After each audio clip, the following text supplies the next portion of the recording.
There's been some reports this morning in Germany that Arsenal have made a bid for Noni Madueke, the Chelsea winger who is currently away at the Club World Cup in the United States with the Blues. They've been given a couple of days off in Miami to prepare for their quarter-final clash in Philadelphia against Palmeiras. Madueke is, of course, among those players who are currently enjoying a bit of downtime ahead of the last 8 fixture against the Brazilian Giants. But he's very much still in Enzo Maresca's thinking. So Chelsea are not actively looking to sell Madueke at this moment in time. And from what I understand and what others have reported, suggestions Arsenal have made a bid so far for Madueke are not true. They are wide of the mark. So I'm not quite sure where that story came from. But that's not to say there isn't interest, because Madueke has been shortlisted by Arsenal as a player that is among their thinking as they look to strengthen Arteta's forward line. Had a little bit of a strange season, really. Obviously struck that hat-trick at Wolves at the start of the campaign, and he was a fairly prominent figure throughout Chelsea's campaign, both in Europe, where they won the Conference League, and the Premier League, as Chelsea achieved that top 5 finish to get back into the Champions League. But he is an English player, and having signed Madueke from PSV in January 2023 for about 29 million, there is a chance for Chelsea to potentially make some profit there if a suitable offer arrives. There has been interest from Madueke from other clubs in the past sort of 12 to 18 months, but as I said, Chelsea not actively looking to sell at this moment in time. But of course, the Blues have strengthened their forward options in the past few days, with Jamie Gittins and João Pedro set to arrive from Borussia Dortmund and Brighton. So there is a sense that there could be further movement in terms of attacking players. Chelsea have looked at Hugo Ekitike. Nicholas Jackson's been the subject of inquiries from several European clubs, particularly from Italy. You've also got Christopher Nkunku, who could definitely leave the club. Chelsea had some contact in January over Alejandro Garnacho as well. And you've got to bear in mind as well that not only Sancho has departed Stamford Bridge, but also you've got Noni Madueke, who remains suspended. So there is a chance Chelsea could look at strengthening their forward options again, with maybe Mohamed Kudus a potential option, as well as some of those other names that I've mentioned. But from Madueke's point of view, he's happy at Chelsea and he's not actively looking to move. But Arsenal do believe there's a potential market opportunity there, which they're alert to. Obviously, Arsenal and Chelsea doing business with one another is nothing new, as seen today with Kepa arriving at the Emirates for £5 million. There's been so many transfers as well in recent times that has been struck between the two clubs. You've got players like Ashley Cole, Petr Cech, David Luiz, Willian. I'm sure there's a few more as well, probably Olivier Giroud. That's just off the top of my head. So it's nothing new, these two clubs doing business. But as I said, I think it would be wrong to say Madueke is considered one of Arsenal's burning transfer priorities that they want to bring in desperately. I think it's a case-by-case basis, really, because they've got to start ticking off some of these attacking positions. We know they want a striker. The Benjamin Sesko, Victor Gyökeres saga is ongoing, but it's expected to be addressed very soon. We've got the left winger target, which is another key area that Arsenal want to strengthen. Rodrygo is a name of strong interest. There's also interest in Anthony Gordon of Newcastle. Eberechi Eze, who we're going to come on to shortly, is a player that Arsenal are keen on as well, following those initial conversations with his representatives. But if Arsenal can do it, and there is wiggle room, they would also be keen to maybe bring in an option to challenge and compete with Bukayo Saka on that right flank. We know Saka was overused last season. He got that hamstring injury. Ethan Nwaneri came in and done a brilliant job on that right-hand side. Gabriel Martinelli also played on the right at times as well. But Arsenal just looking to add that depth now. I think that's where the club really feel they can close the gap on Liverpool at the top of the table by bringing some strength in numbers to the table, because it has been an issue that Arsenal have suffered with over the course of the past couple of seasons when they've lost a few players and the level of the team just drops. So Madueke is a player that Arsenal are open to potentially exploring. But I think he is probably viewed as a backup to Bukayo Saka at this stage. Of course, he's played on the left in recent months at Chelsea, but that's his primary position. But I think Chelsea would probably quote a figure between 45 million to 50 million for Madueke, particularly when selling to a direct rival.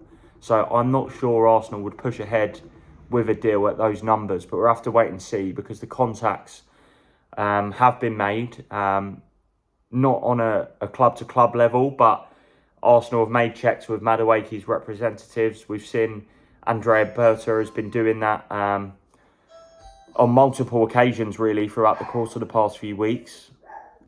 So I think Berta is someone who, as we've seen and talked about, someone that likes to have lots of irons in the fire. He likes to have multiple plates spinning, and I think Madueke is an option that remains live at this stage. I think there are a number of different circumstances and factors that are likely to affect his future. Obviously, he's at the Club World Cup at the moment, and it looks like Chelsea could go deep into that competition. And over the course of the coming weeks, Arsenal is expected to up the ante for some of their other wide options, but we'll have to see how that one plays out. I think Eze is another player that could potentially impact the interest in Madueke, even though they play different positions, purely from financial purposes, because you have to remember that in the era of financial fair play, clubs do not have an endless pot of cash. But the option with Eze is one that Arsenal are certainly exploring. I don't think Crystal Palace would be prepared to sell for less than his £68 million release clause, which I want to clarify the terms and from what I understand about Eze's release clause, because there's a few aggregator pages that kind of maybe misunderstood and misinterpreted what I said about it yesterday. So it's believed to be, providing the terms of the release clause are the same as last summer, a £68 million clause. It's a £60 million fee, which is payable across 3 instalments. And then there's 8 million in add-ons. That expired last summer on the day of the opening game of the Premier League season. And I believe it was when Manchester United played Fulham. It was an 8 o'clock kickoff on a Friday night. I think the clause expired at 5 p.m. Whether that's exactly the same for this summer, I've not been able to verify that at this stage, but it's believed it would be a similar time-sensitive clause. So it's believed to have reactivated at the end of last season, heading into the summer window. It will be active throughout July, and it's expected to have an expiry date in mid-August. I think that's to potentially stop Eze from leaving once the season started in the final weeks of the window, when there might not be enough time to source a replacement. So it's been smartly negotiated and ironed out by Palace if the terms are the same as last year's clause.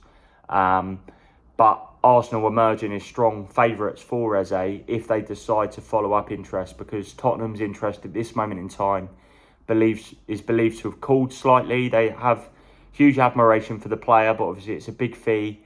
And they're now looking at Kudus, as I touched upon yesterday. But Eze isn't the only option for that attacking midfield role. They don't see Eze as the solution to their left wing search, because although he can play there, I believe that Arsenal actually see him as more of an attacking midfielder.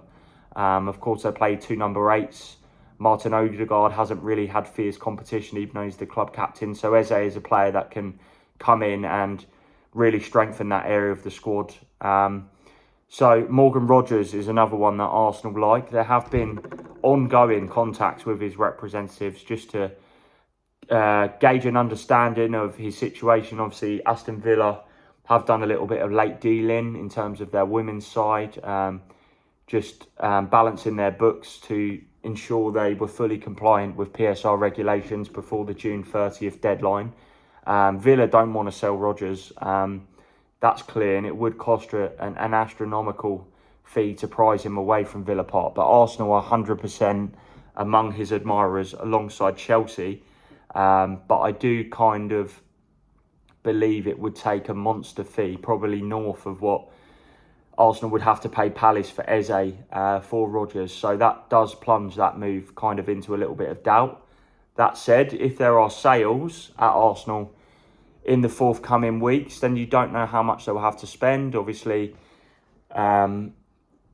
we don't know how much Arsenal are going to pay for a striker at this moment in time, because Leipzig and Sporting are still sort of refusing to budge on their price and valuations of Sesko and Gyökeres. You've also got Rodrygo, and we'll have to see what happens with his situation.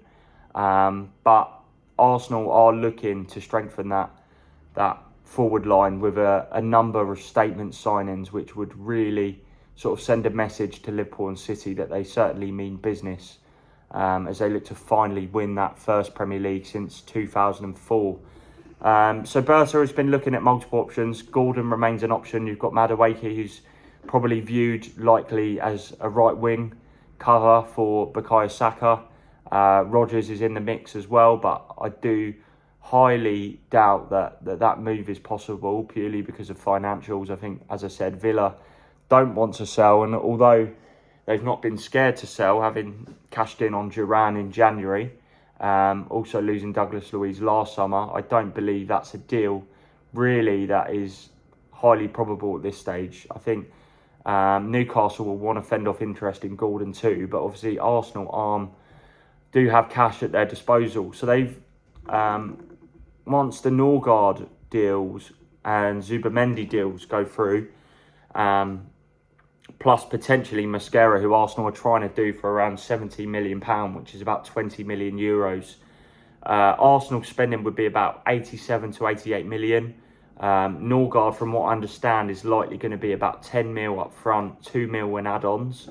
Then you've got the 5 million Kepa fee, and Zubamendi is expected to be above the release clause at about £55 million to potentially 56, because it will favour Arsenal in terms of spreading the payment across multiple instalments. It's better for their balance sheet and for future spending. So with about 87, 88 million spent, I think we could be on course for Arsenal's record summer spending.